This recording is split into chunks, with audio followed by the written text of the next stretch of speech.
Hey everyone, this is your favorite online holistic health practitioner, FeFe the Holistic Gypsy. I am bringing you this message today on behalf of Holistic Tribe Health and Wellness Club at FeFeTheHolisticGypsy.com. And for you guys that are new to watching, again, my name is FeFe the Holistic Gypsy, and I am a certified detox specialist, clinical iridologist, regeneration specialist, holistic coach, self-empowerment, spiritual advocate. And you can find a lot of my content and most of my content at FeFeTheHolisticGypsy.com, which is a safe online space for self-empowerment, self-healing, self-transformation, for detoxification. We have online holistic services that you can book on there to help with your transition into holistic health and wellness and improving your state of health and well-being. We also have collective articles, downloadable documents, our online herbal shop, and a lot more in a growing online community with our app. So anyway, I'm coming to you today on behalf of our online holistic private wellness site to bring you this message today about emotional detox.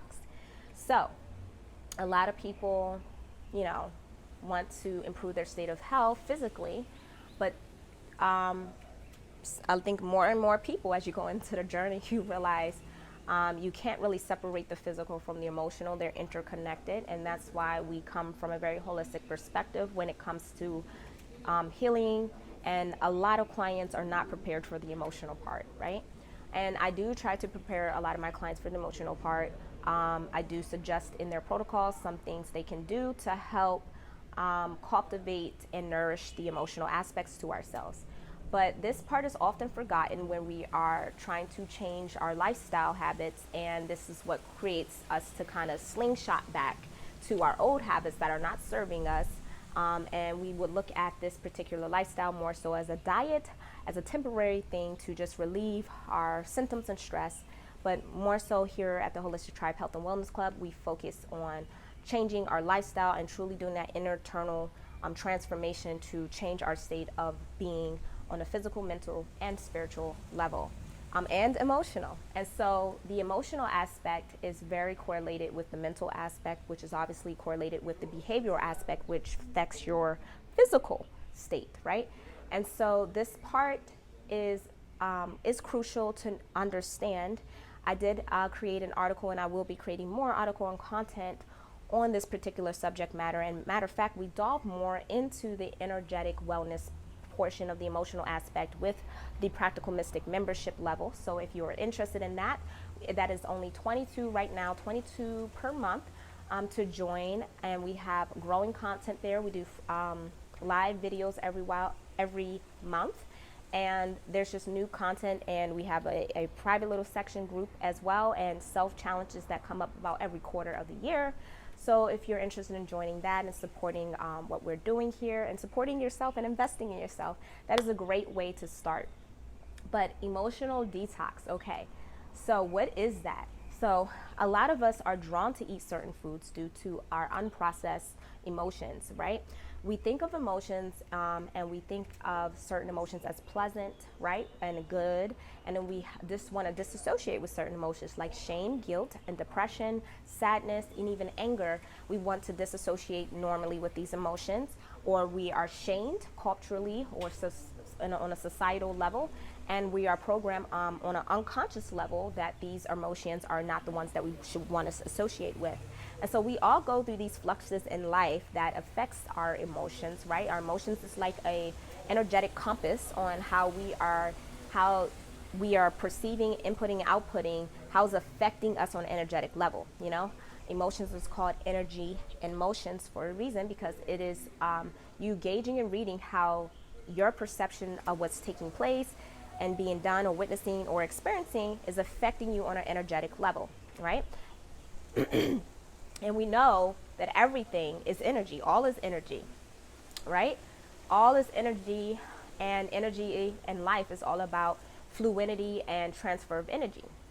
So if we have a negative conduct, like a negative association with certain emotions, and we disattach ourselves, there creates an internal war within, right, with certain associations of emotions. So what do we unconsciously do is either try to disassociate, we try to suppress, we try to change and alter this, which creates a level of disalignment or imbalancement within, which causes us to have certain behavioral patterns, right? Because this is still energy in motion, whether you suppress how you truly feel about something, whether it's a job or a spouse or a family member, or a particular situation, politics, anything.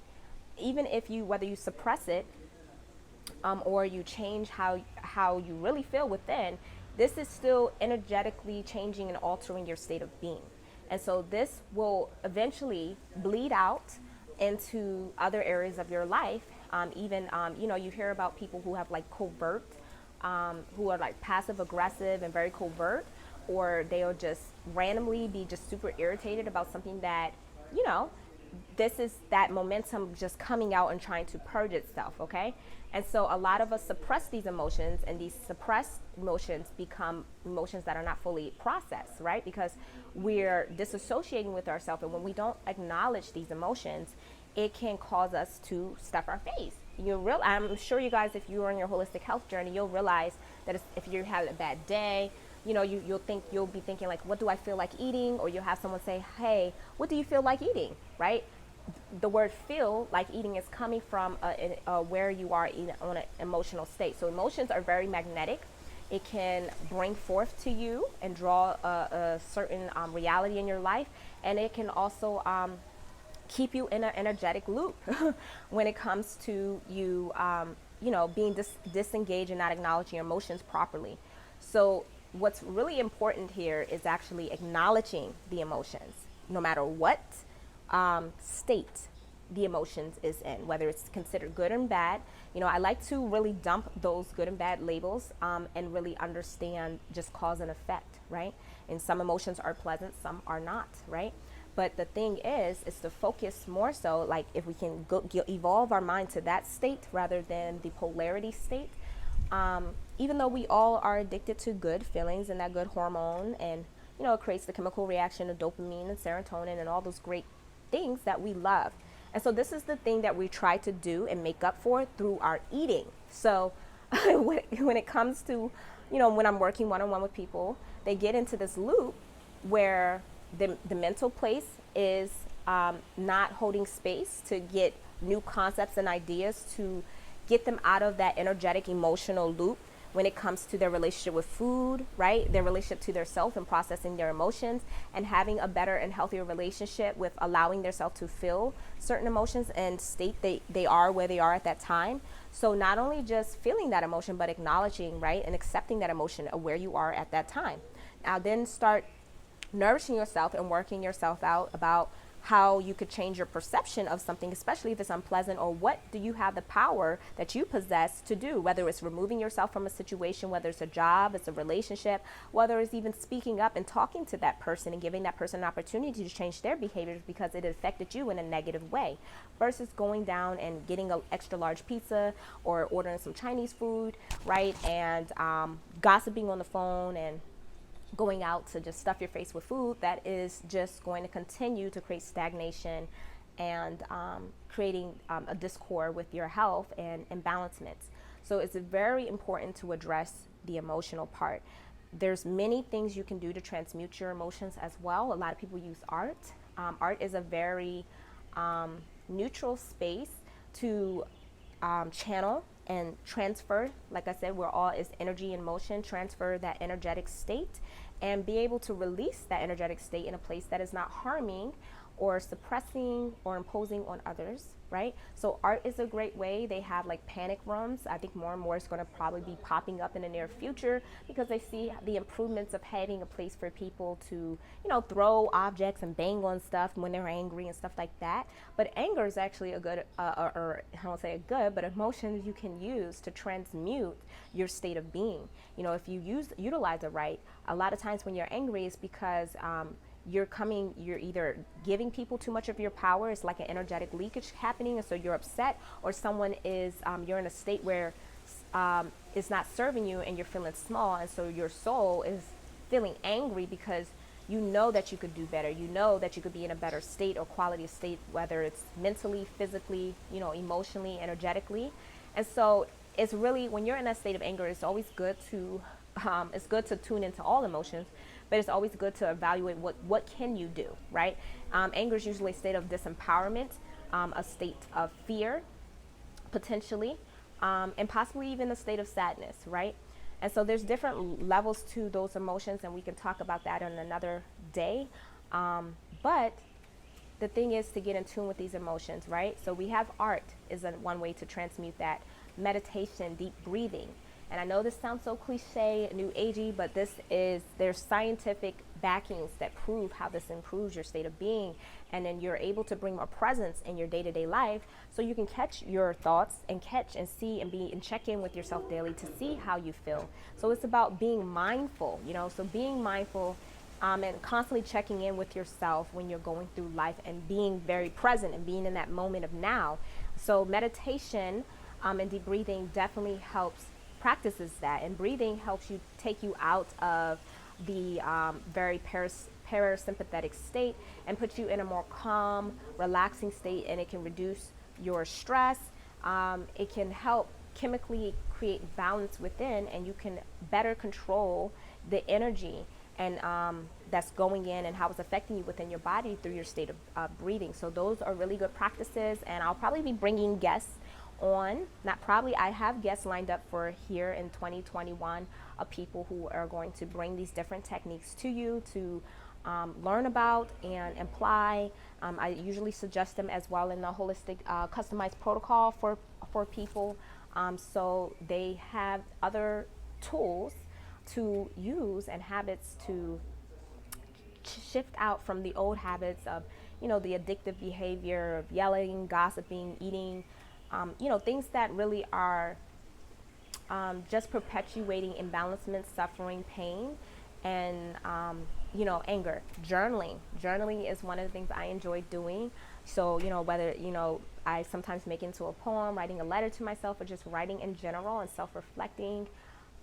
Even writing a food log and being able to see how, if certain things happen, you can kind of see like how the food is affecting you. So when you're eating a more lighter, higher vibrational diet, what's going to take place is that you're not going to be as suppressed as you normally would be if you were eating cooked.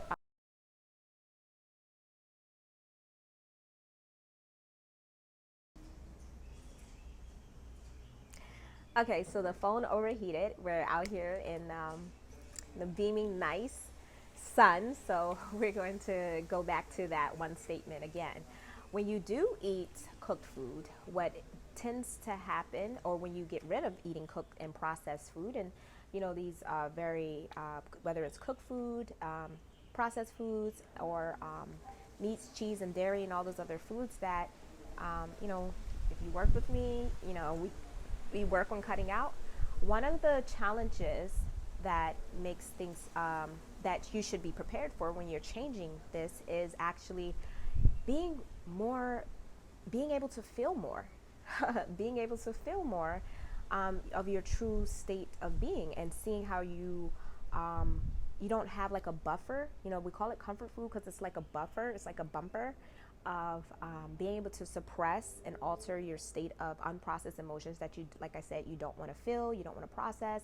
It makes you feel uncomfortable. So you'll be more, people would use the word empathic, or more sensitive to your environment, to your thoughts, and how your thoughts, certain things make you feel, the experiences you're having, and so one of the things that really to help shift your life is learning to allow yourself to feel these emotions, right? Being able to change your state of your thoughts about emotions, right? Have a better relationship with them, and allowed it to guide you into living your authentic self, right? Being able to not only have these healthier habits, right, to incorporate, but also being able to shed and let go things that are not serving you. Being able to compassionately speak your truth. You don't have to do it in a hateful, angry way, but nourishing and loving yourself means also stepping up and, speaking your truth, and letting a person know you didn't really care for how this is, or you realize the whole time you've been eating to suppress the fact that you don't like your career, you don't like your job, right? You feel like you've been eating for a fulfillment for other reasons. So this, I say, when you're in this state, use this time to think more creatively and expansively, to renew yourself and think of ways and productive and healthier habits to incorporate to allow yourself to be your most authentic, truest self. So you can also have not only a better relationship with yourself, but a better relationship with your emotions. Thus, will have a better relationship and experiences when eating high vibrational foods. Because these high vibrational foods, not only you're gonna, feel better, but you're also going to be able to feel more. Okay, so just know that. And that may not always be the most pleasant things, but this, give yourself permission to say no to places you don't want to go to and things of this. And these are things that are not sociably taught, right? We're not taught on a, normally when we're in homes, we're pressured to do things we don't want to do and kind of abandon our feelings, abandon ourselves and what we really want to do. So that's why I state living in your most authentic self. So again, I hope this video was helpful. We went over all the different ways you can actually incorporate to help with emotions. I don't know if I mentioned this one already, but also having someone important, having someone who holds space for you to talk to can be major key as well. So, seeking out for a therapist. And if you don't really care for that, if you have a good friend, you have holistic coaches like myself to really talk about certain things that have triggered you and realize how you were craving for candy, sweets, cupcakes, and certain things of that. You were in distress about buying and moving a house or relocating or shifting your job. So this and this and this and this happened. So you can start to be your own scientist, your own observer, and studying yourself better when it comes to your behavior patterns and what's taking place and unfolding in your life and how it triggers or causes you to correlate with certain foods or want to do certain, respond in a certain way.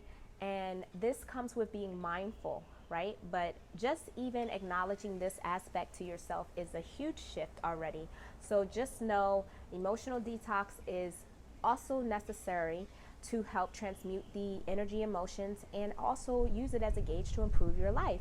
And so not only that comes with eating healthy when you're on this journey, but it also comes with being in a healthier state of mind. Be mindful of what you're watching, right? Because that can manipulate and shift your emotions.